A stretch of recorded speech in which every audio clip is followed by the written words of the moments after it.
weeks. And it was just like, I don't know, maybe, possibly. And I thought about it like a lot, like really fucking hard.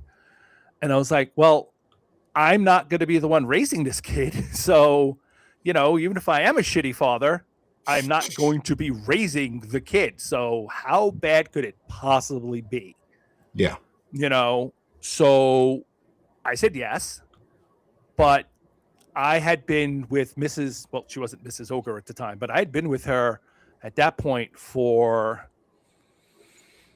8 years, 7 years. And I was like, well, I can't do that without asking her, right? Like she has to sign off on that. That's a big no. If you like just to like come home one day and you're like, hey, wife of mine, guess what? I have another kid now. Well, we weren't married yet. We were still, I mean, we were living together, but we weren't married or anything. So I was like, she's got to have full buy-in on it. So I asked her, and she thought about it for a week, and she said, sure, but I want a kid too. And I was like, oh, okay. And then I thought about that for a little while, and I was like, okay. And, we had been together for the better part of a decade, and she knew who I was, and she knew who my father was, and she knew that my whole thing with him and blah, blah, blah. And I thought to myself, I was like, okay, if she still thinks that I would be a good father after living with me for years and knowing my history and knowing my brother and yada, yada, yada, yada,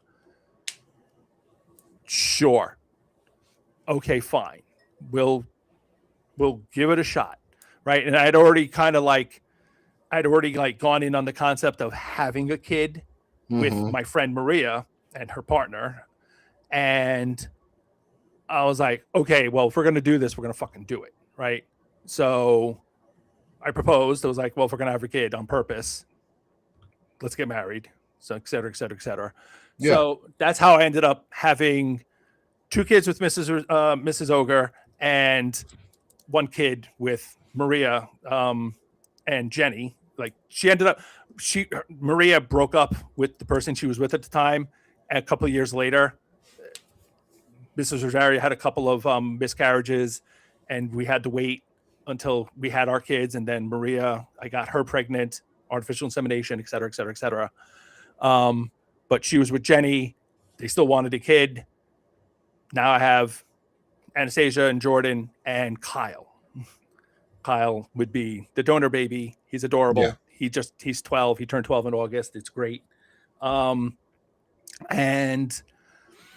so before you go too far, what is that like having a donor baby or being the donor for a baby that how does that work for you and your friends and your family? Are you just it's not yours and that and you're just hands off in their Well, that was always the arrangement. He would always know that I was his father. Yeah. But I am not his parent. Okay. That's a good distinction, yeah. Right? Yeah, he always knew who I was. When he was like I was around him when he was a baby, and I was around him, like we moved. It was annoying. The timing was so terrible. Mrs. Ogre was looking for a job down here in Virginia. Yeah. Right when Maria gave birth, and that's when we got the job and moved. I was like, God damn it. So terrible timing. Yeah, I was like, but I got up to there. Yanni asked, am I in their life? And it's like, yes, I got up to New York as often as I could. Whenever I got up there to see them, whenever I could. And, I saw him when he was a baby. I saw them as much as I could, which is not as frequent as I would have liked because they're up in New York and I can't just leave because I had little kids of my own. I can't just leave. But when he was he knew who I was when he was 1. He knew who I was when I was 2, but he wasn't like really into me. Like, you know, like I would say, hi, sweetie, hi. And he would just kind of like cling to mommy. When he was, I think, 3 years old, it might have been 4. One day they came to visit, and as soon as he saw me, he went, Daddy! And he just ran to me, and I was just like, holy shit! When did that start? What? And I was like super excited. And he just clung to me. And we That's were amazing. we were playing and this and the other, and we were roughhousing because, you know, his moms play with him, but they don't roughhouse with him. And he just ate that up. And I was like, yeah, I could play with him and roughhouse him. And he thought that was the best thing ever. So, and after that, we just, you know, we had that relationship. And, you know, we would goof around, and when we would see each other, I would tickle him and pick him up and throw him all over the place because, you know, his moms can't pick him up and throw him around. And it's like, well, I can. I can throw you like 6 feet through the air. And he thought that was awesome. You know, it's like, oh, there's the bed. Whee! He was like, I'm flying. And I was like, okay. The last time they came down to visit, we played a Dungeons and Dragons one shot because he's been wanting to play Dungeons and Dragons for a long time, but he hasn't been able to find anyone to play with. So, and there goes Nick again. And there he is. See, You're back. I'm back. They're gonna be the weirdest show. Like, it's gonna be the weirdest looking, like, post recording. It's gonna be halfway through a conversation. Nick falls off. Nick comes back. Nick falls off. Nick comes back. Anyway. But yeah, he came down, and me and Anastasia, because Anastasia, I've been playing Dungeons and Dragons Anastasia for 2 years, but Kyle's been wanting to play, so the three of us sat down and we played a one-shot D&D campaign for the day. That's awesome. And he loved it. He absolutely loved it. And Anastasia had so much fun because she got to introduce her little brother, because, you know, they know each other. They've been talking this entire time. Yeah. So she got to introduce her little brother to D&D. So she thought it was like the best thing ever too. So the three of us got to play D&D together. It was fucking awesome. That's really cool. I think that's fantastic. Like, I love the fact that you are in his life as a figure, as someone who is, like, actively constructive in his life too, even though it might not be as often as you want to be, but you're still a figure in his life, and it seems that you're making a really positive impact in as little as it is. I try. Yeah. And that's crucially important too, is when you get the opportunities to make an impact, you purposely go to make a positive impact. You go and you want to include him in your family and with his half sisters, and or half siblings in a way, even though they're not siblings, they're still blood related. And it's cool to see that you treat them all very similarly in this discussion around how you want to be a positive impact in their life. And I don't think everybody would do that, but I think it's important and really awesome that you do. So my wife dotes on him. I have not bought Kyle a Christmas or birthday gift in his entire life. It's been my wife. Oh, that's fantastic. She does not allow me to do it. She's the one who I don't get to pick anything for him. She does. She does. She will not allow me to buy stuff. She's like, yeah, no, that go away. I'm buying the gifts for him. It's like, but she's like, no, go away. I was like, oh okay. She's Aunt Mrs. Rosario. That Mrs. Ogre. She's the one that buys the gift because she's like, he's not my kid, but he's your kid, which means he's sort of my kid too. Go away. It's like, oh, okay. I'll walk away now. You pick out the gift. Don't be so mean next time. I just want to help. I'm just here to help. Yeah, no, she's like, go away, fuck off. It's like, all right. That's fantastic. Looping this into the original question, all of this spawns because you did not want to inflict the generational traumas that your father did on you, or the person who was the father in your life. You did not want to inflict those same traumas forward. You wanted to break the generational cycle and break these generational traumas.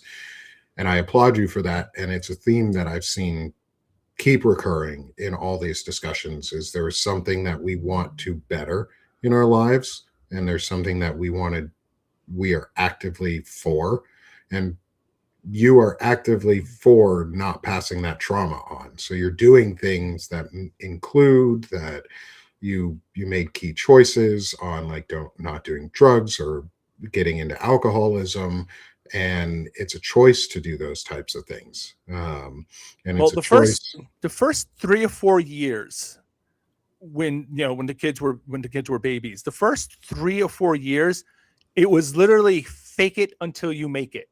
It was like I had to go against my natural instincts, right? Because I only knew it's like, how do you treat kids? This is how you treat kids. Well, okay, that's not what I want to do because that's what my father would have done. So literally my entire parental theory for the first 3 or 4 years was, what would my father do? Don't do that. Which sounds really, really stupid, but that's what I had to do. It's like, this is the thing I think I should do. Obviously, that is not the thing I should do because that's what I went through. So don't do that thing. Do the opposite of that thing. And then eventually it just became natural, right? It just became Yeah. habit. Don't do that. Do the opposite of that. And then it just became habit. It just became natural. It just became, that's the go-to. Don't do that thing. Don't yell. Don't raise your hand. Don't snap. Don't be mean. Don't belittle. Don't punish. I mean, there's certain types of punishment, like, you have to sit in this chair for 5 minutes, as opposed to, I'm going to spank you now. It's like, Yeah. you did something wrong. There's consequences, but I'm not going to hurt you. I'm not going to, cause things that are going to make lasting impact damage on you. You're going to learn a lesson, but not something that's going to scar you for life. And that was literally what I had to do. Don't do the thing that was done to me. That is, I mean, as tough as that is, you did it and you continue to do it. And I think one of the big key points you made there, in it's training. It's an active process. It's discipline. You have to be disciplined to do it. You have to choose to be better than either the example that you were given. And that's typically what we want, anyways. It's like, I had a good example of a father growing up. I had a really good example of a father growing up. I still want to be better at being a father than mine was, because he made mistakes too. And I don't want to repeat any mistakes. But my dad taught me really, really, really well. I want to repeat the things he taught me and improve upon them.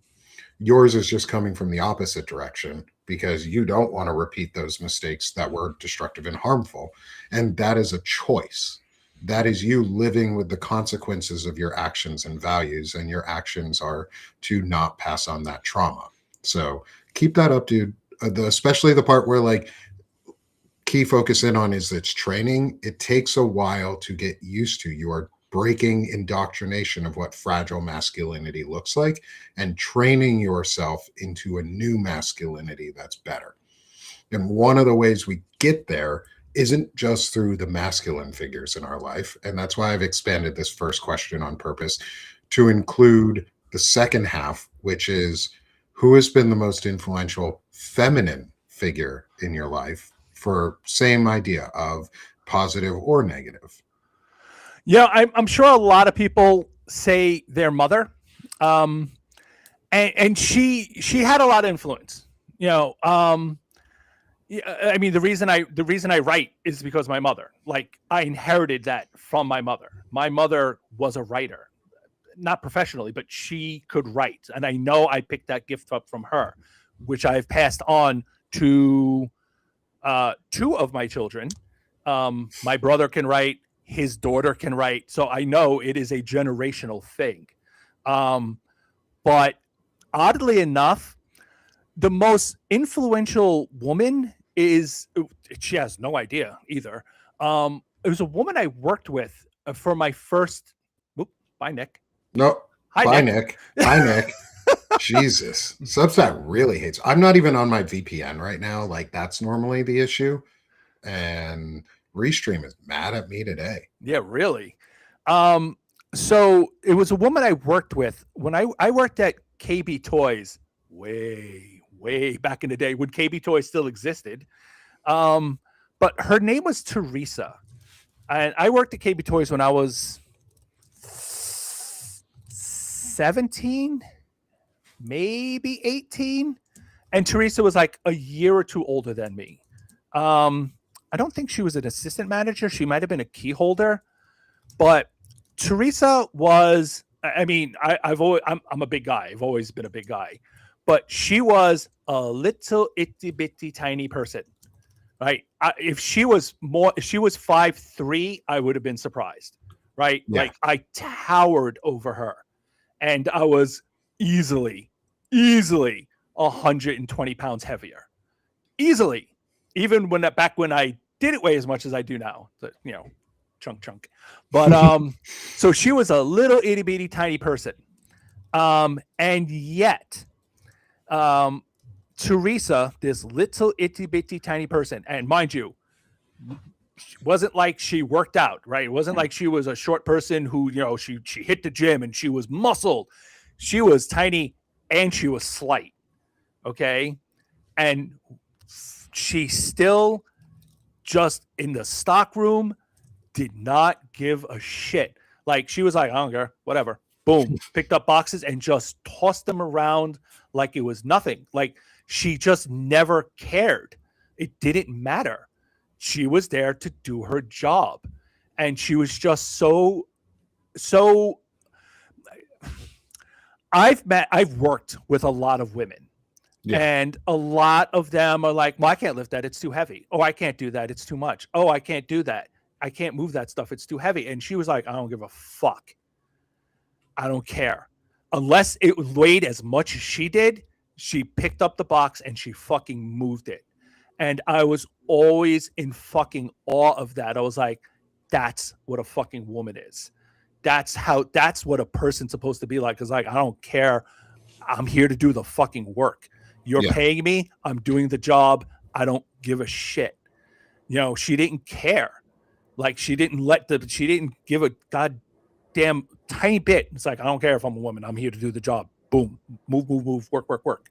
And I was always so impressed by that. And later, when I found Mrs. Ogre, I was delighted to find that she was just like that.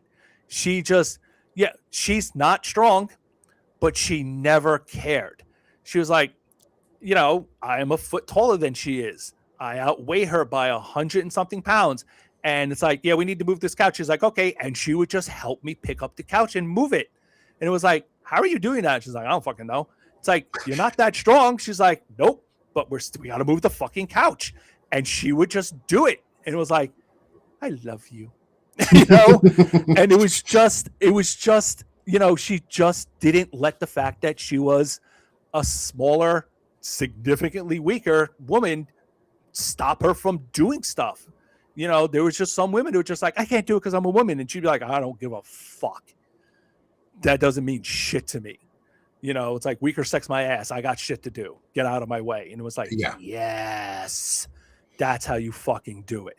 And it's just one of those things that type of thing really influenced me. It was like, well, fuck, if she can throw around boxes in the stock room like that, then I can fucking do it too without even thinking about it. It's like I can work just as long as she can. There's no fucking way I'm letting this tiny woman outwork me. No fucking way. She's literally half my size. It's embarrassing.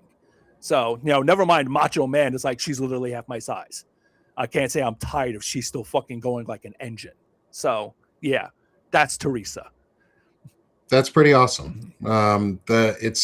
And I'm glad that you have found someone in your life that matches that type of energy for you, and matches that type of like stable intensity, where it's just there, and it teaches you lessons. Like it teaches you to suck it up. It teaches you to be stronger. It teaches you that women are not the weaker sex.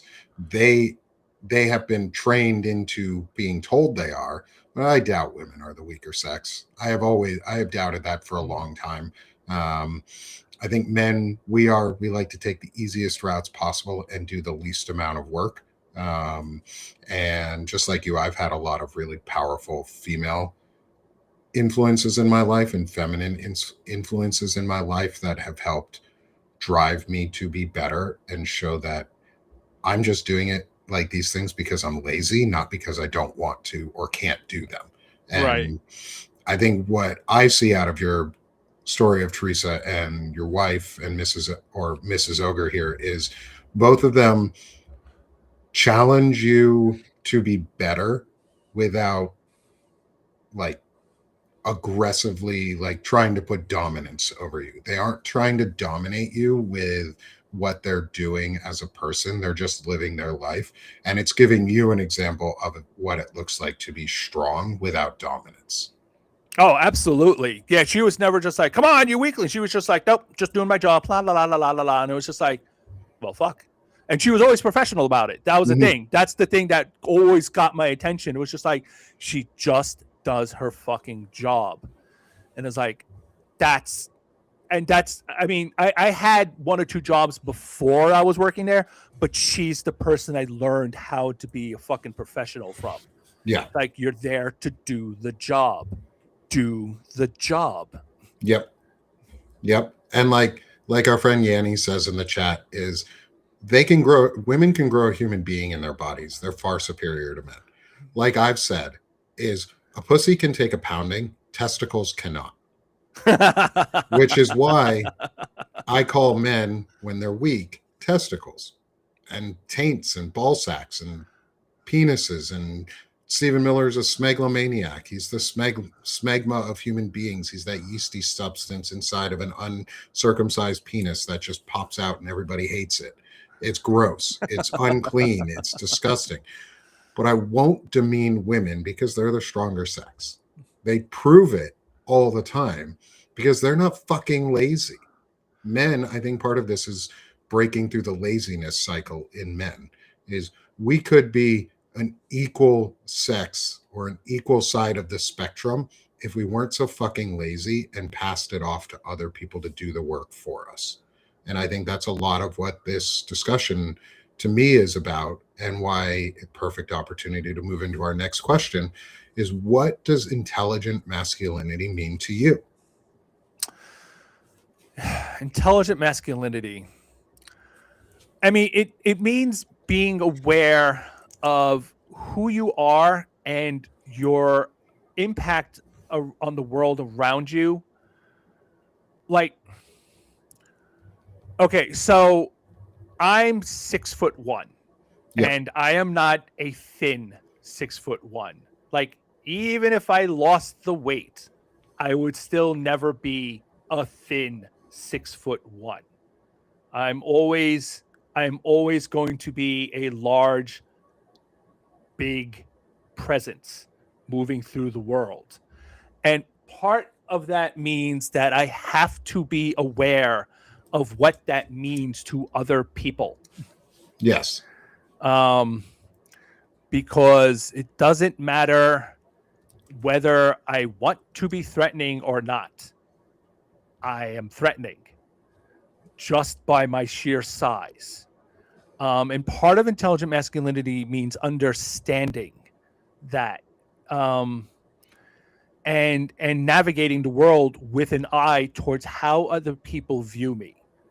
And it doesn't mean that I have to slump down or try to make myself less threatening, but I have to understand what it means when other people see me, and I have to approach them that way.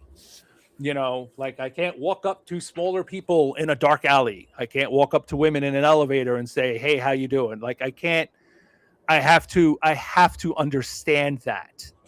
It also means that as a man, I have an immense, especially as a white man, I'm Puerto Rican, I'm Jewish. You can't tell by looking at me. Yeah.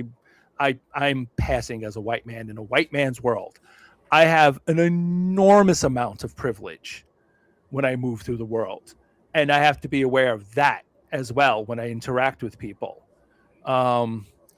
So especially when it comes to my family. I mean, that's something we'll discuss that later when we get to your Mulan questions. But I have to be aware of how I present myself because it is something that I can easily abuse. Yeah. And especially in a society that is geared towards catering towards me and my male ego. So when I know it's kind of cliche, but with great power comes great responsibility, et cetera, et Mm-hmm. cetera. And it's beholden to me to not abuse that power because that's kind of bullshit. I don't need to abuse it. All right. There's no need to abuse it, especially at the expense of other people who don't appreciate it and will resent it to no fucking end. They have to deal with enough bullshit to begin with. I don't need to add to it. No, I think that's great. Like that fits really well too. Like your awareness of the space that you take up around you, your external presence is a really key piece of what I've found to be like the thesis of intelligent masculinity, which is the refusal to outsource accountability onto others, which is you're owning your body. You understand the space that you take up and the privilege that you have, and you're aware of it. And then you're disciplined to live with the consequences of your values and actions. And for you, it seems like one of those disciplines is strictly understanding your physical stature and your visible stature and seeing how does that impact the people around me, and how do I make sure I am not taking up space that it isn't mine or isn't needed, rolling that into the question of how do you model this intelligent masculinity or further model it from what you've already spoken about in terms of like taking up space and awareness of your presence around people as a larger imposing-ish looking figure. Though the friendliest and gentlest people I've ever met are the tallest people, because you have to be aware of the space around you and what you're doing just in general. And so you tend to be gentler. Gentle giant for a reason is a phrase. So how do you model the intentional masculinity around you so that you can grow and be better? How do I model? I do. So I don't walk around smiling all the time. No. No. I mean, when I make eye contact with people, I'll nod my head or I'll smile. I'll say hello a lot more than I generally want to. Okay. So I'm extroverted online, but in real life, I am not like super outgoing, friendly, like, hey, everybody. That's not really what I'm like in person. Yeah. I'm when I'm walking outdoors, or I'm moving through crowds, I tend to be, I keep to myself. I don't really like chatting with people I don't know, that sort of thing. I try not to make eye contact. It's just I'm not super comfortable with it, but I know I have to when I'm out in the real world, just because I know it makes people feel less uncomfortable. Mm-hmm. Not that I have like a resting bitch face, but I can have a resting bitch face if I'm not doing something with it, like smiling. So, I always try to put people, I try to make them feel less, more at ease around me, especially if they don't know who I am and we're not surrounded by a whole bunch of other people. When we're in a crowd, people don't mind that I'm that big because we're in a big fucking crowd. So who cares, right? Then I'm just some other person. But if there's not there's not a lot of people around, then yes, I put that extra little effort into being friendly, which is not normally how I deal with people. But I do, when I'm talking to someone in a store, I put, especially since I've worked in retail before. When I worked in retail, that was really different because I'm a character, right? I'm playing a character. I have a specific defined role. I'm a cashier. I'm an assistant manager. I'm a manager. I that's a defined role to interact with the public, and that's way easier for me, right? That's a set defined thing I have to do, and being friendly and outgoing is way easier because I know it's got a beginning, middle, and end for that conversation, and then I can go back to hiding from people. But when it's just general outdoor social situations, it's not that defined. So I tend not to want to do that. Introverts of the world unite. But it's again, I have to always be aware of who, like, what they see when they look at me. So I try to put that extra effort into being less threatening looking or less, grumpy look, not grumpy looking, but just less intimidating. Less opinionated looking. Well, yeah, but I don't walk around with a scowl on my face. But but I try to come off, it's like friendly and light, it's like, hey, how you doing? Blah, blah, blah, this, that, and the other. Hey, thank you, this, that, and the other. I'm very pleasant when I'm talking to people out in the real world, as opposed to like, I don't want to talk to you at all. I don't know who you are. Leave me alone, because I know how that comes off when someone my size is being, don't talk to me, because it just makes me that much more uncomfortable to be around. And I'm already uncomfortable to be around to begin with. And I get that. For a while, I was wearing nail polish. I had my nails were colored like a lot, because I did find that especially women, especially younger women, were much more comfortable being around me.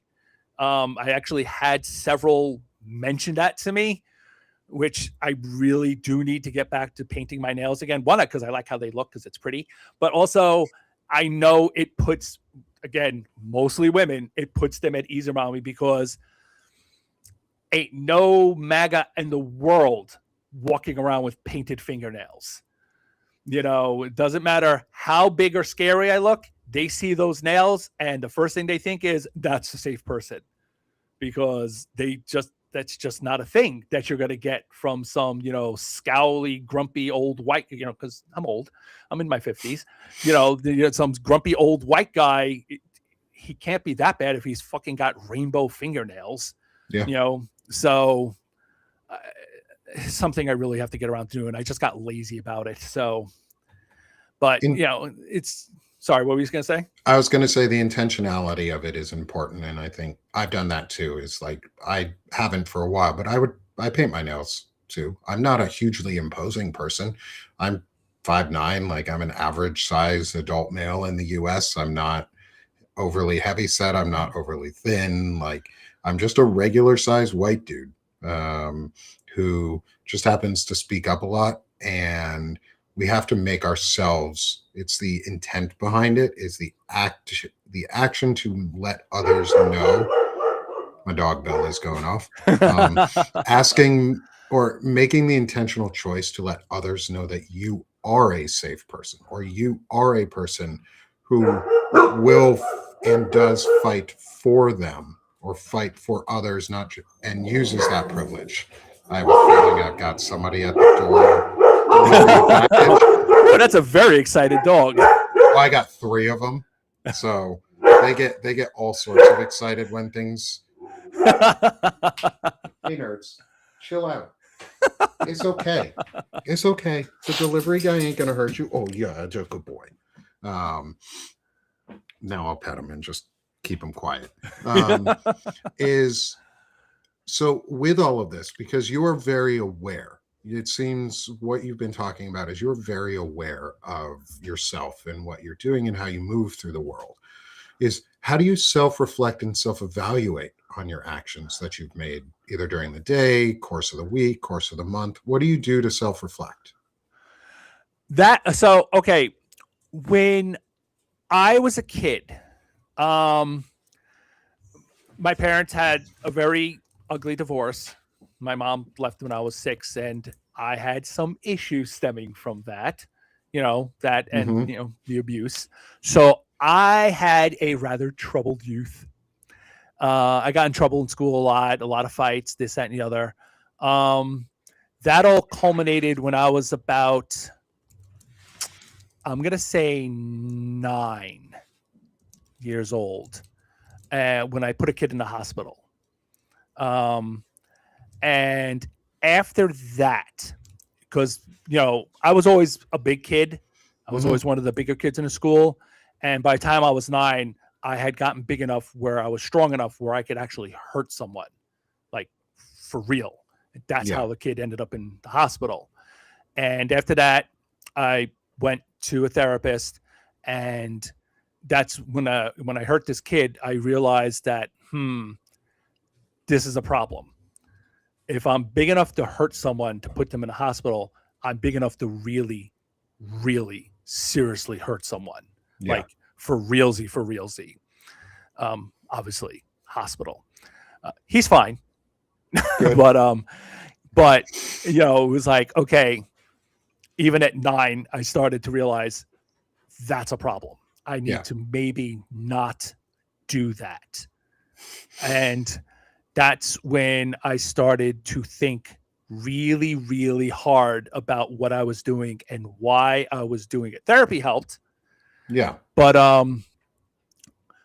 by the time I was a teenager, I was thinking about shit I was doing, when I was doing it, and why I was doing it. Because by the time I was 16, I was 6'1", and I was a big motherfucker. Like that. I mean, it's just like a family thing. We're just big and very, very fucking strong. And it was like, okay, I am now at a point where I am dangerously strong. I just can't get into fist fights for fun, because, I could really fucking hurt someone. Yeah. Like, for realsy. If I could put someone in the hospital at 9, what the fuck could I do to them at 16? Yeah. Let me not do that. This is, by the way, when I started to learn how to be very mouthy. Because, if I can't throw hands, I can definitely throw words. Yeah. And which is just as dangerous sometimes. Well, we'll get to that too. But my mother had a very sharp tongue, which I also inherited. So, I got the size from my father's side of the family, and I got my mother's sharp tongue. So, not a great combination for people who pissed me off. No. So I just learned to be really, really sarcastic and really, really nasty. You may have not seen that with some people online when they piss me off. Wait, you sarcastic? I've never would have right? thought about it, right? My gosh. Gosh, you're like the most straight-laced ogre I've ever met.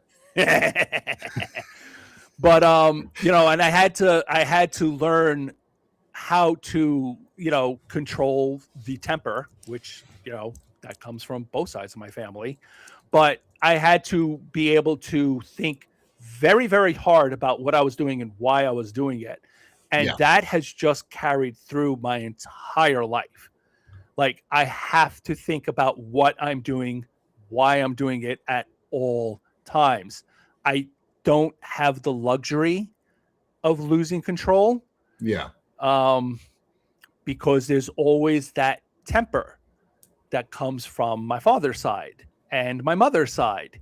And I don't get to do that because, it's dangerous. Yeah. It's really dangerous. Yeah. In both physically and socially. And it's like, I can just say really, really mean things to people that I don't want to say them to. So I have to be careful about that. And I definitely don't get physical, because the last 2 times I got into a fight as an adult, it was like I had to stop within 5 seconds. It was like, I will fucking kill this person. I can't do this. Yeah. I got into a fight with our upstairs neighbor, the place we lived in before we moved down to Virginia. The guy spit in my face, and within seconds, he was dragged down a flight of stairs on his back, and he had no idea what had just happened. Like, he didn't even see me move because it was that fast. And I was a big fat guy, and he had no idea what had just happened. It was like, and then when he was on his back, I was like, if I don't stop right now, I'm going to beat this guy into a hospital. I have to not do this. And it was like, I'm going to walk away now. And he called the cops. And fortunately, he was drunk. And I was able to convince the cops that he was drunk and he'd started the fight. And nothing happened because I was a better liar than he was. But that was fucking dangerous. It was like, I can't do this type of thing. It's fucking dangerous. But that's why I spend a lot of time thinking very, very fucking hard and self-reflecting and being like, nope. I always have to be under self-control because it's fucking dangerous. So yeah, it's a huge amount of self-restraint. That's why I don't get drunk that often.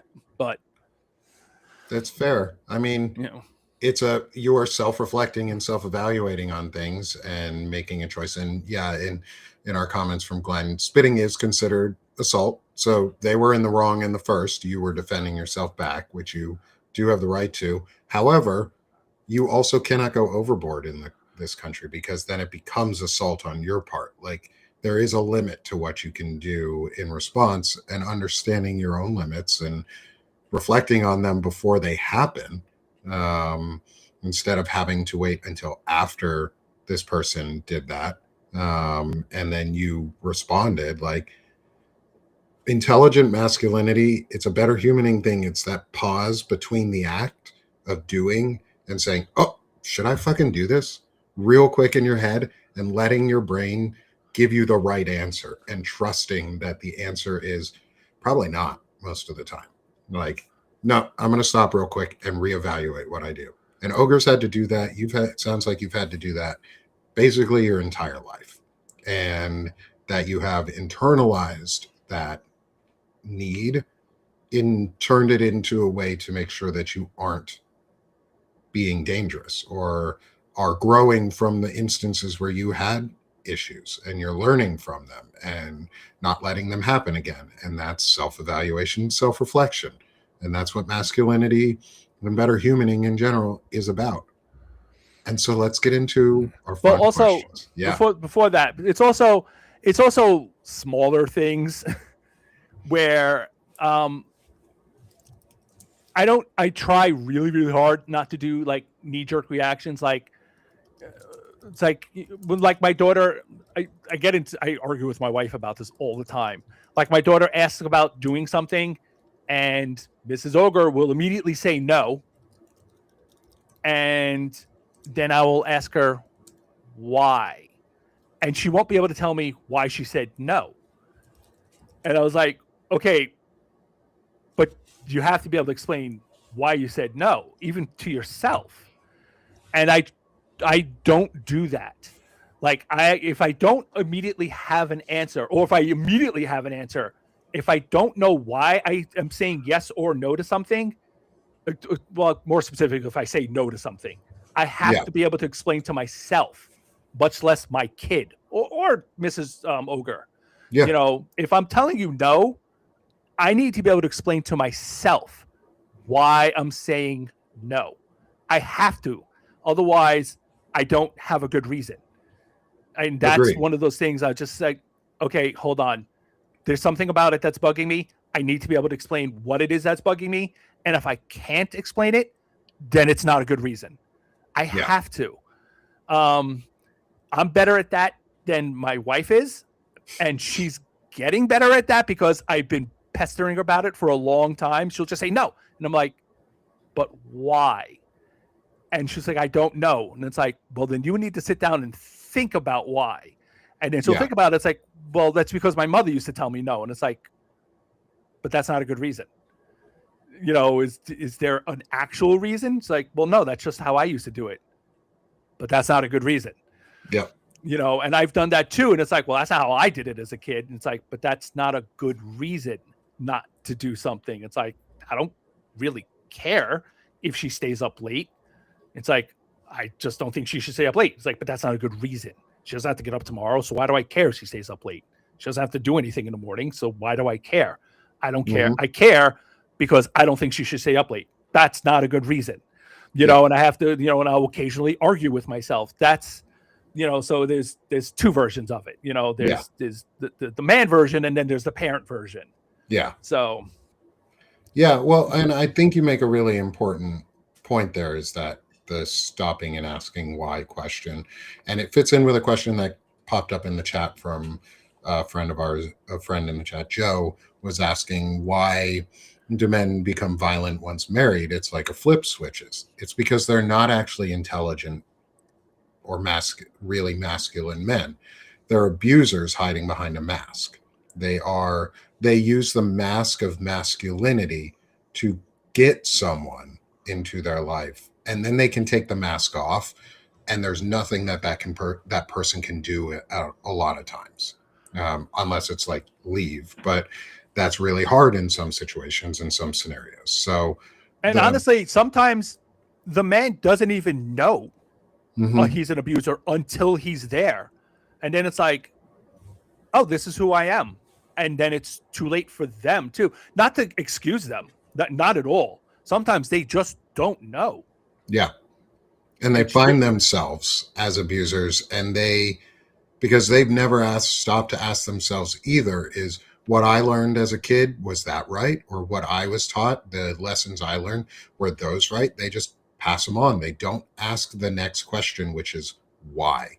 Why is such an important question. It's also really annoying when your kid asks you why all the time. You have to remember that they're asking why because why is really important. Like, why do we do things? Well, we do them because of this, or we don't do them because of these norms. And so knowing our own whys is really important, which leads us into, I guess, our final set of questions. And I'm only rushing a little because I realized I have a meeting that I have to get to in 13 minutes, and I don't want to be late because I've got so much on my calendar. It's ridiculous. That being said, let's get into our final set of questions, which is the piece from Mulan, from I'll Make a Man Out of You. It's the Be a Man. It's the Let's Go Girls clarion call for action for men. And it's got some hype in it. It's one of my favorite Disney movie musicals. It's also just got great music.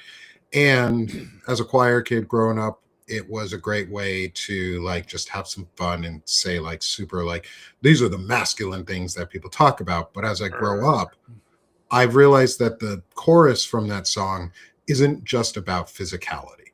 There's a lot more depth that we can pull from the phrases. It also gives a little bit of challenge to my friends and those who I'm interviewing with, because they're not standard questions. They're not the standard, well, who is the masculine figure in your life or feminine figure in your life?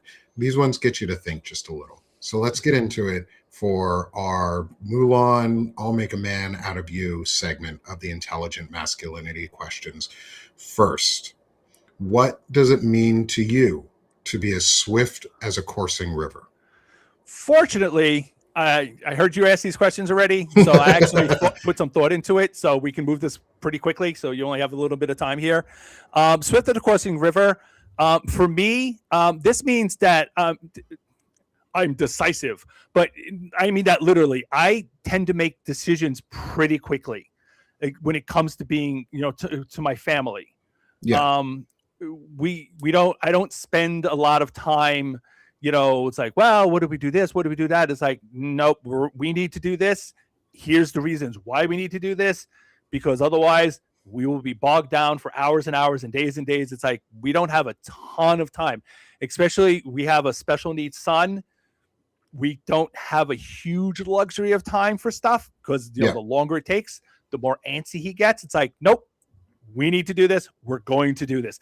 And I don't like, step on everybody and just like, no, we're doing it my way or the highway. You're just like, we need to do this. Here are the reasons. If you've got better ones, give them now, but we need to make a decision pretty goddamn fast. So I tend to move pretty quickly when it comes to deciding stuff. I like it. That's a great answer. How do you embody the force of a great typhoon? I do not. This goes back to what I was discussing before.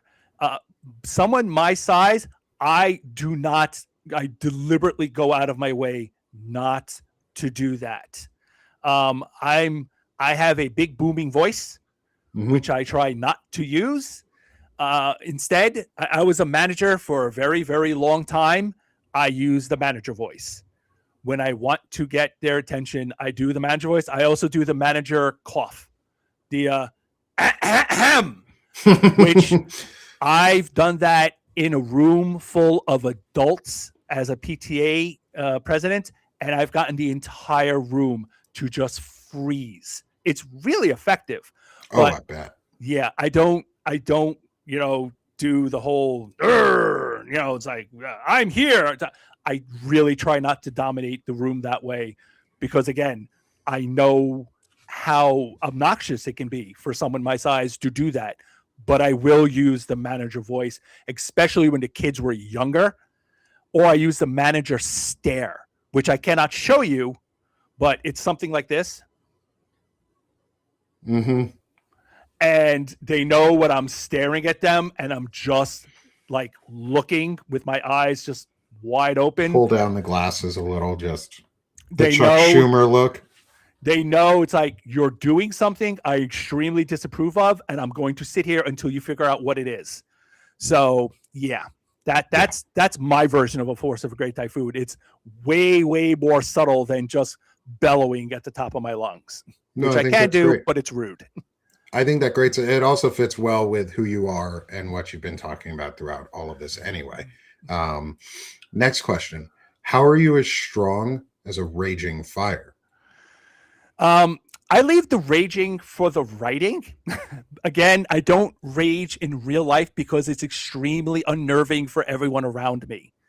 I will do that with people who know me really well when I get really worked up about something, like mostly politics. I get like when I start cursing and Brooklyn comes out.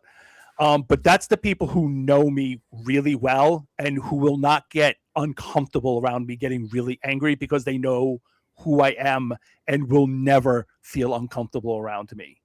Like Lila, my semi-adopted daughter, once said, it's like, why would anyone ever be scared around you? When she was like, I don't know, 11 years old, she said, it's like, why would anyone ever be scared around you? You're a fucking teddy bear. And meanwhile, I'm like a foot and a half taller than her. And my mother pointed out, it's like, yes, that's because you've known him since you were like 7 years old. Yeah. For other people who don't know him, he's a little intimidating. And I was like, oh yeah, yeah. So she was like, oh, okay. So I'll rant and rave in front of them, but for other people, I leave that for the writing and on the podcast because it's a podcast. I can do that.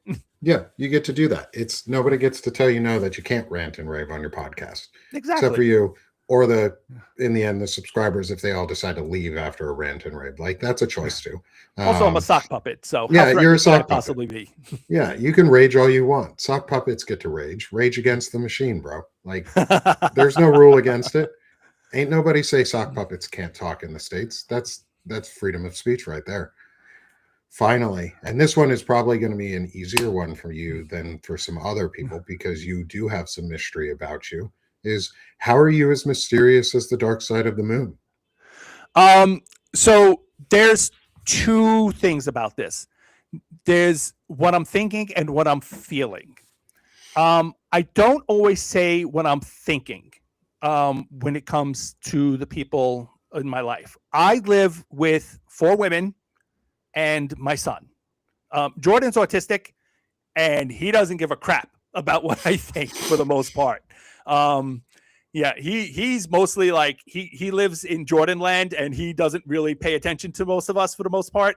But with Anastasia and Mrs. Ogre and Claudia and Lila, I'm constantly doing a ton of emotional labor. And I'm constantly managing their emotional lives.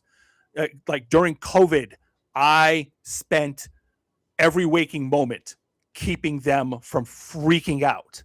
That's what I did for 18 months. That was my job, was to keep all of them from panicking. while not panicking myself, which was really fucking hard, but that's my job, right? That's what I do. So everything I say has enormous consequences for them. And I am aware of that at all times. An offhand remark, just not paying attention, can be absolutely fucking devastating, especially for Anastasia and Lila, because they're kids. I mean, Lila's 18, but she's still a kid, and I'm their father, right? I'm not technically Lila's father, but I'm still a father to her. So if I say, it's like, oh, hey, that shirt's that those pants look a little tight on you, that would fucking crush her. So I have to be careful about what I say to them all the time. So that I'm forever mysterious about what I'm thinking. I always have to be very, very careful. On the other hand, I am never mysterious about what I'm feeling because I know the four of them and Jordan, but I know them like a book. Like, most women complain that men don't understand women. I know them better than they know themselves, which annoys them occasionally. It's like most women would kill to have a man in their life that understands them the way I understand you. I probably understand them a little better than they would like, but I understand them so fucking thoroughly that, it's almost annoying for them most of the time. But while I'm capable of doing that, they're not always capable of doing that for me, right? Not everyone can read other people the way I can read them. Because that is my job, right? That my job is to understand them and be able to help them and be able to support them. They're not always good at reading me. So I'm forever having to make sure they know what I'm feeling and understand where I'm coming from. And I have to be very, very open about that, because otherwise they won't know. Because, even though I'm not particularly closed off, it doesn't, it's not like I have a meter over my head saying happy, sad, mad. I have to tell them things. So I have to explain regularly. So I am the opposite of mysterious that way, because I have to forever tell them things. So, I wish they could read me a little bit better, but it is what it is. Yeah, it is. And it's important that you see it too in yourself, and where you need to be able to focus on your growth and how you manage and balance your own emotions without putting them onto other people. You live with your emotions and your consequences and the actions that you've taken. And I think that's really awesome. And I want to close out the show here because I've got just a couple minutes left before I got to get to a separate meeting. I want you to be able to promote yourself and share where people can find the work that you're doing, the great stuff that you are putting out, the opinions, the podcasts, the discussions. Help promote yourself and let people know where they can find you. Well, my main work is on the newsletters, Opinionated Ogre on Substack. I do a podcast every we record it on Wednesdays. It posts on Thursday. I'm almost always with Florida Woman Rants.